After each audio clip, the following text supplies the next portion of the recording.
Hey guys, welcome to episode 22 of the MotorMarvel Podcast. Absolutely crushing it, Sal. I'm enjoying this so far, mate. Episode 22 seems like we just started the other day. I know. So some exciting things on this podcast, as always, like we always do every week. I think so, right? I think it's pretty exciting. Hopefully you guys do as well. So just to give you a background, what's to come on this, we're going to be talking about the automotive landscape and how a lot of manufacturers are actually suffering. Yep. Some funny stuff. Yeah, some exciting stuff. Yep. Some stuff that's happening in the background with us. Yep. So the Cars and Coffee event that's set to be May. Yep. We've chosen the month. We just haven't chosen the date yet. We got location. We got a few other things sorted. So correct. Pretty exciting, guys. So definitely keep an eye out for that. We'll have that posted up shortly for you guys. And then we've also answered to a lot of people on Instagram who wanted to see what a future classic, what they should invest in. Yeah. In what cars. So we answered people. I put out a poll. People answered. They go, yeah, that's pretty cool. Can you put it on the podcast? Yep. So we're going to answer that today, later on in this episode. Definitely. Big thanks to our sponsors. Yep. Hard Hat Watchers. Thank you guys like always. Thanks, guys. Only Cars. Yep. And of course, Exhaust Notes Australia, because they're the ones that give us all the good cars for reviews. Yeah, I think you've got a couple of cool cars coming up as well. We do. So yeah, looking forward to hearing about those. Other than that, let's get on to this episode. All right, Sal. So probably one of my favourite manufacturers and favourite brand of car, obviously. We have put out some phenomenal vehicles that we all love. But obviously... Struggling. Yeah, well, we know a lot of people are, right? The landscape in the market of cars at the moment is an interesting one, and it's evolving and changing a lot. And we're seeing some new competitors come in, we're seeing some new countries developing, we're seeing a lot of things happening. You know, one interesting thing I actually saw the other day was a couple of these car manufacturers, European car manufacturers, are actually talking about moving some of their production now and manufacturing to America because of the tariffs. So I wonder what that's going to do because, so obviously, you know, the US must be a big market for them for selling cars. A lot of them. Correct, right? So what they must be thinking is, right, well, it's actually going to make it more efficient. I can sell cars for either cheaper or better or whatever else by actually manufacturing them in the US. So I wonder how many manufacturers are going to make that change with the market. How it is. Yeah, with how it is. Let's be honest. That may make a big difference. BMW put out a thing about their V8s. Yep. And they said openly that they're going to continue... V8s again, Sal. They're going to continually make V8s because they've realised that their biggest market for their V8s is not just China, right? Which is funny enough. I'm pretty sure it's China. Yeah, China. For V8s? Yeah, I think it's V8s with their big sedans, like the big sedans, but it's America. America's one of their biggest, one of their leading people countries that buy V8s. The V8 BMWs is America.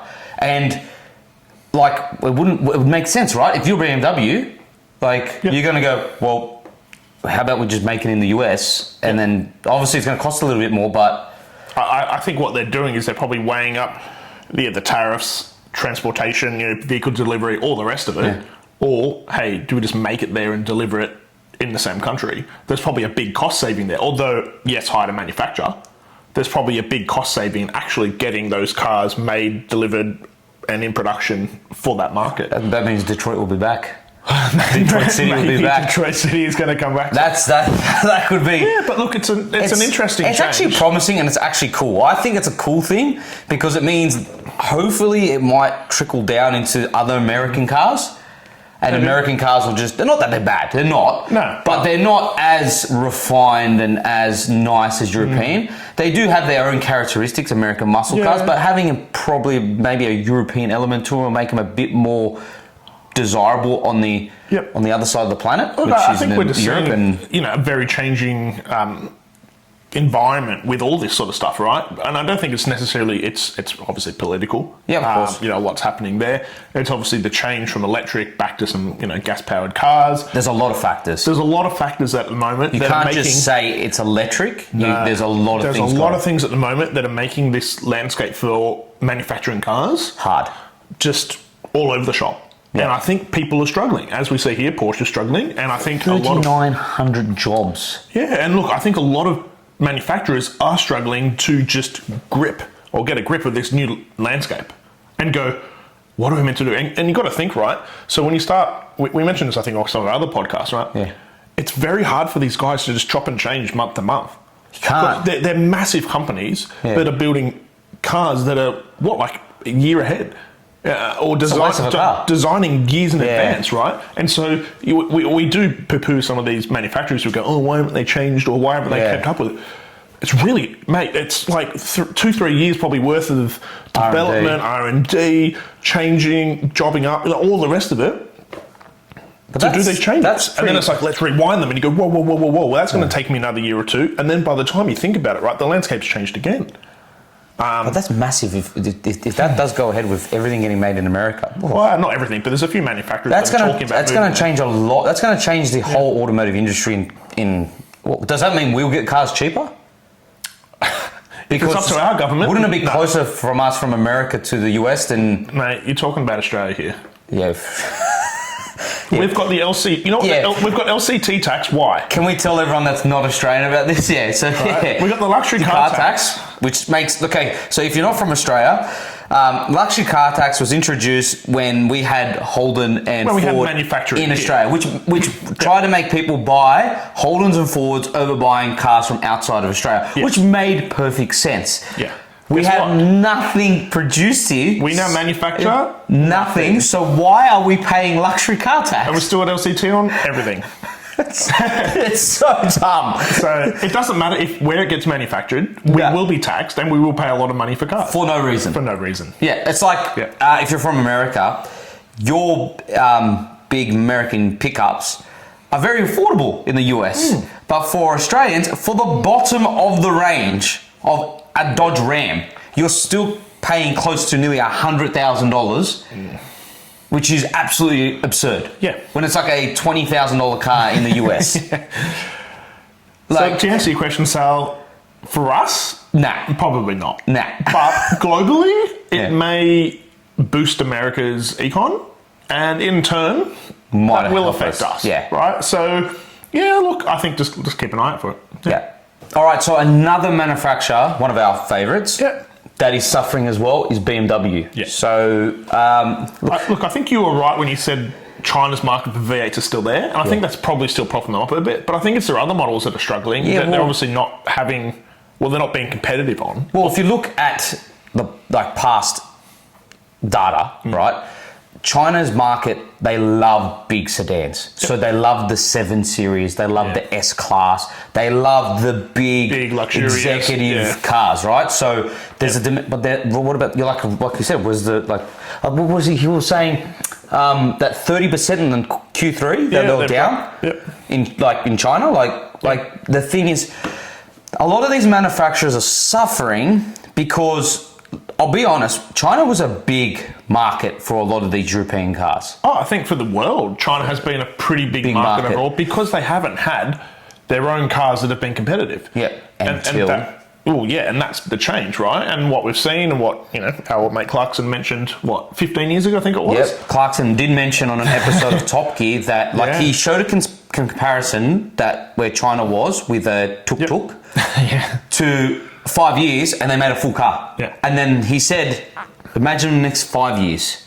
The problem is, and this is what I'm going to say to all you guys out there, is that when most manufacturers can produce cars, say it takes them to do an update, like we were speaking the other day, 2 years to do an update on a car. Yeah. China does it in a few months. They get a car, let's update it, boom, done. Let's update it again, boom, done. Yep. So their ability to turn over cars quicker and update them and make them more user-friendly, more desirable. And adapt to the market is the biggest thing, so right? quick. Is they can change these cars within months. And they're, like I had a friend who's just got back from China. Yeah. Right? And he said to me, you'd be amazed, there's no more, you don't see Beamers, it's all Chinese brands. And he goes, there are so many Chinese brands. Yeah. It's not like just BYD. There are so many different brands. Yeah. And they have, and he goes, the cars, you think that, like everyone would think they're going to be crap. He goes, nah. He goes, man, these cars. Not now. They have come along, and I mentioned this off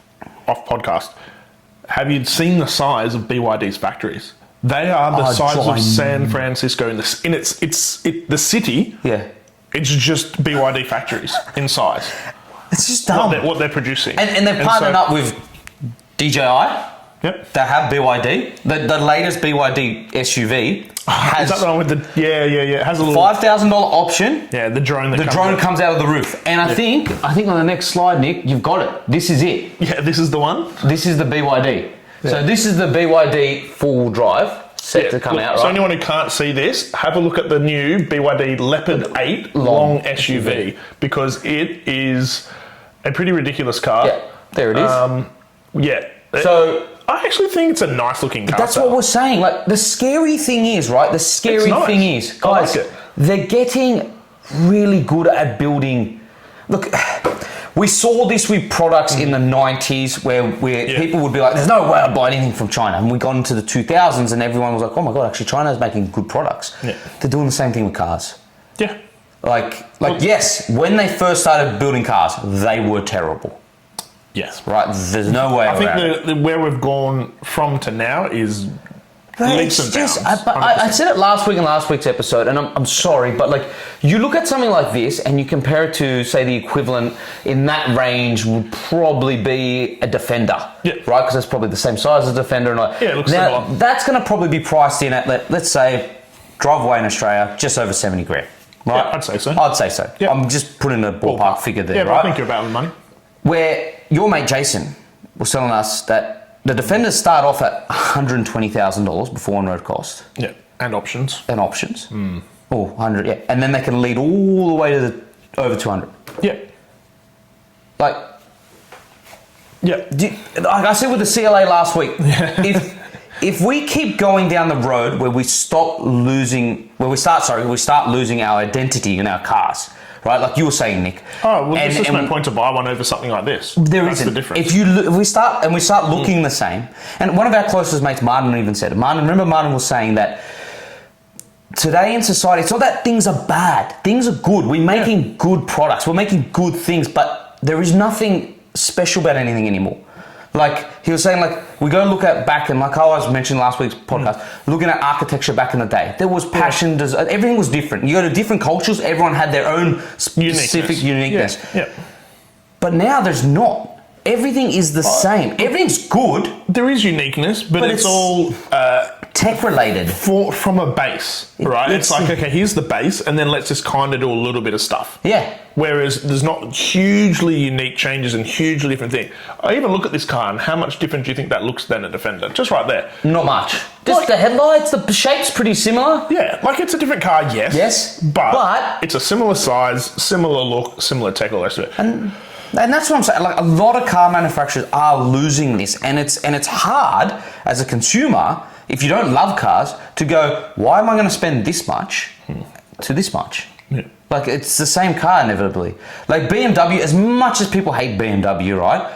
I have to give them credit where credit is due. Yes, they're building some absurdly looking cars, but do you see the demand for the M5 Estate? Yeah. Oh, that's blown them out of the water. Yeah, and everyone was like, oh, the new M5's crap because it's so heavy. And they have sold more than they expected. They can't build enough of them at the moment because everyone wants the M5. Because at the end of the day, like we said, BMW are taking a stab in the dark and going, you know what? Yeah, well, look, I think they've always done that, though. BMW design for years now has always been what I think... Well, I would classify as being ahead of the curve. I think that's because they take a risk, Sal, with their design. I think that they do, really well. Just turn that on. Sorry, Nick. Sorry to interrupt you. It's all right, mate. Jeez, I'm just trying to have a chat here. Yes, but you are right. It's because BMW risk, upsetting a few people, but in the end... Yeah, I think... They make something very unique. And the amount of times I speak to people when they see the BMWs for the first time, and I think they purposely do it. Yeah. I swear they purposely do like over-exaggerated or crappy marketing images that make it look more out there than it actually is. And then when the final car comes and you see it on the road, you actually go, oh shit, that's good. But you know what it makes you do is everyone talks about it. Yeah. Well, what about your M2? 101. I remember when your M2 came out. Everyone was like, everyone was like, oh my God, it's so ugly. Look at the front, look at the rear. And when you bought it and we saw it in person, I was like, oh, that's bad. Yeah, it's hot. So they've been doing the right stuff for a while. But the scary thing is, going back to this and going back to the whole subject in general, is that if they keep up what they're doing, and like you said about their factories... No, they are. I don't think it's a matter of if. I think it's happening. It's happening. And I think the only way to respond to this is that car manufacturers have to go back to the basics, which is I think build something that is unique. Yeah, they have to do one or two things. Yeah. So if you want to charge a luxury price, you need to be showing us or providing a product that shows you the value over something else, or stop doing that and just compete on a basic level with them at the similar price 100%. You cannot go it's one or the other. Like how we spoke about last week. And I know it's repeating what last week. You can't keep charging $150,000 for the same thing you can buy for 70 grand from BYD. Like the new CLA. Like you can't sit there and go, here's a CLA where a BYD Seal is electric. It's like half the price. Half the price. Yeah. And it's screens as well. And look, and a lot of people are going to go, but you can't compare Chinese with... Yes, you can when it comes to electric. Well, we can start doing it in general now. Because honestly... Yeah, true, because if it's nothing special, if it's not an M car or an AMG or an RS like from Audi, like... They're providing very similar finishings now. Yeah. Their quality is honestly not too dissimilar. Yeah. And then when we're talking about Mercedes moving manufacturing and stuff to China and wherever else... It's going to be the same thing. Why would all you're paying for then is a Mercedes over another car. But saying that, right, when you think about that as a topic, there's always been a premium you pay for brands. Of course. So there will always be able to charge a premium. But for how long and how much? Correct. I think the how much for me is what's going to reduce. Is I would be happy to buy the same thing, say it's a BYD for 70 grand, but if I can get the same thing in a Mercedes for 80 or 85, I would probably buy the Mercedes. Yeah. But am I going to spend 70 or 150? Yeah. I would be looking very much at my options and whether I would justify the Mercedes brand or a premium brand over Let's finish it on this part of this topic. We'll finish it here. Can we? We'll finish it. It's like when you upgraded your car. Yeah, 100%. You went from a GLB to a Santa Fe. Yep. And why did you do that? Oh, well, literally got more features, more practicality, a newer, more modern car. And quality was still good? Yeah, quality is still excellent. Yep. So for a much less price. And I was like, why? If I wanted the same, it's probably double the price. Of course. And then, like we said, unless you're buying the top tier models, why would you? Yep. There's no point. Agreed. All right, Sal. So one of your favourite cars. Oh, I love Teslas. You love the Tesla. They're obviously another one who's just... don't hate them. It's just, look, we both have, Musk is a mad dog, right? Elon's a mad dog, right? What a mad dog. Right, he's a mad dog. The company, great, innovative, cool, mad. I just think Teslas in themselves, there's nothing... if you're buying a car just for the sake of getting to A to B, right, and you don't care, I agree. Well, I think they pioneered that. Yeah, I agree. Tesla pioneered the affordable electric, and you might disagree, but I think quite a decent car, right? Looks-wise, I think people love them or hate them. Their tech is probably one of the best in the industry in the electric, 100%. When they first brought out them, everyone was like, whoa, this is a high-tech electric car. Yeah. That's pretty good for a pretty decent price. And you know what's happened to now. Only when they released the Model Y and 3. Before that, they were pretty absurdly priced. Some of them were, yes. Right? But you think about it, right? And now what's happened? Everyone's just copied them and done the same thing, but for a lot less money. Correct. And that's why they're... and also, we go back to China, but China's doing it, and they're going, well, why would you buy something that's from overseas when we can buy a local that's just as good? So, Tesla values on the drop. Yeah. Just to follow on with what we've been saying. Yeah, it's just it's on the drop, and well, to be fair, it's all electric cars are kind of like this, except for the Chinese ones. You know what also has affected this? What? A bit of boycotting of Tesla. Who boycotted Tesla? Because of what Musk's doing politically wise in the US. Oh, right. So people were boycotting Tesla because of that. 100%. It's happening. No, it's legit. Pretty immature. It's actually happening at the moment. It's pretty immature. But it's happening. Like that, I'm sorry, but that's pretty immature. If BMW did something that was, I couldn't care less at the end of the day because I love the cars, I'm not going to go, I'm not going to buy a BMW. Mate, you will find very much that is what our world is about at the moment. Oh, God, get over it. Like, seriously, like... Anyway, let's move on from this. But just to go quickly on this. No, I need to go quickly. Just quickly. Just to clear up, I don't want to offend Tesla fans, all right? I'm not at the end of the offending day, right? They're saying, just so I don't offend them, right? Okay, sure. Yeah.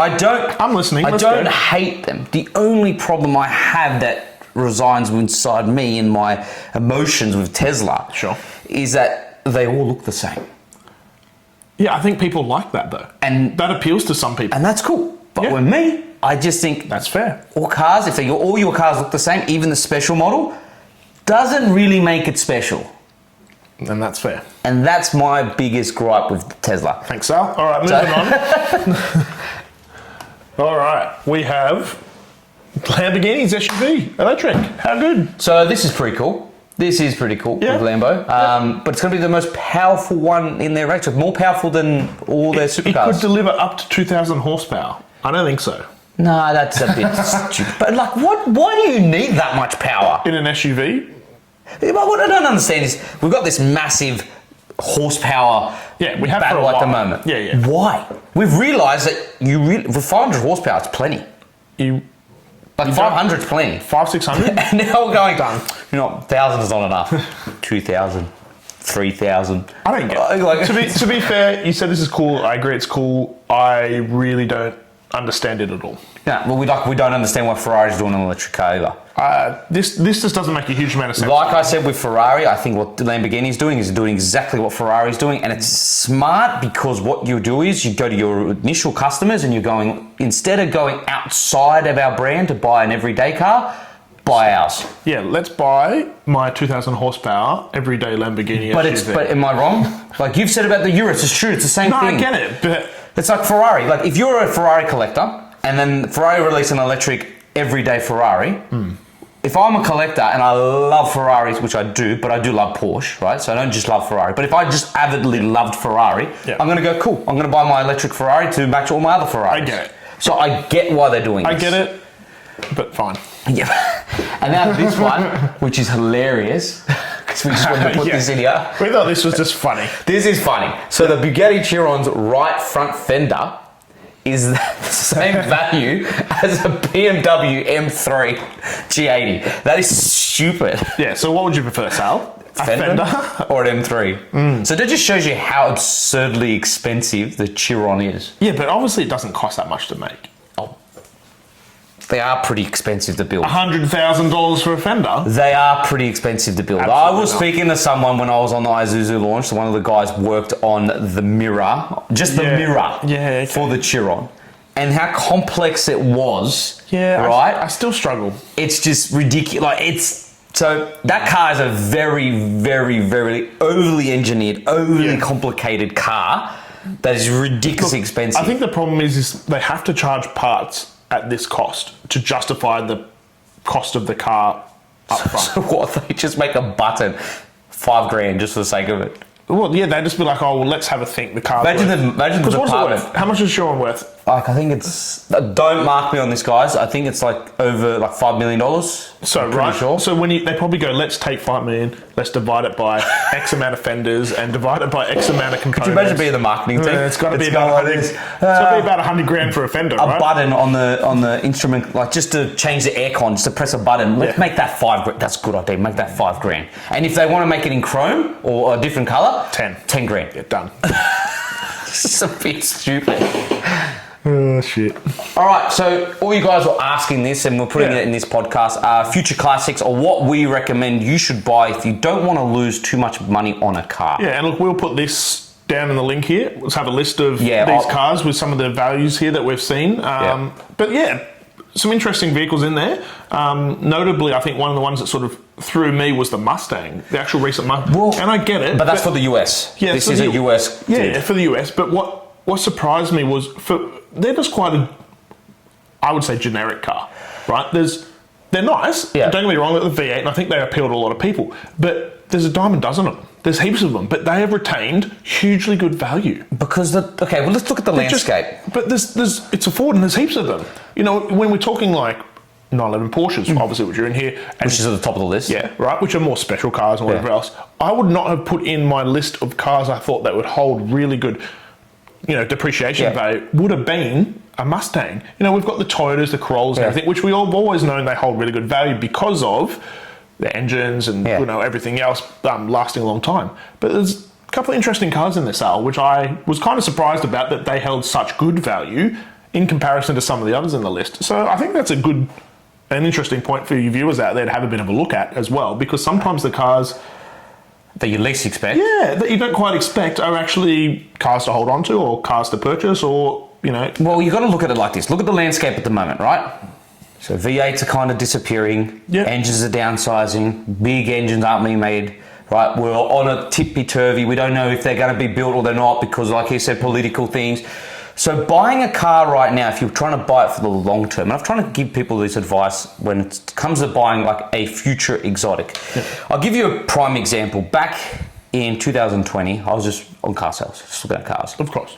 Right? I do it all the time because I love it. Yep. Right? There was a Ferrari 599 on there. Yep. With a gated shifter. Extremely rare.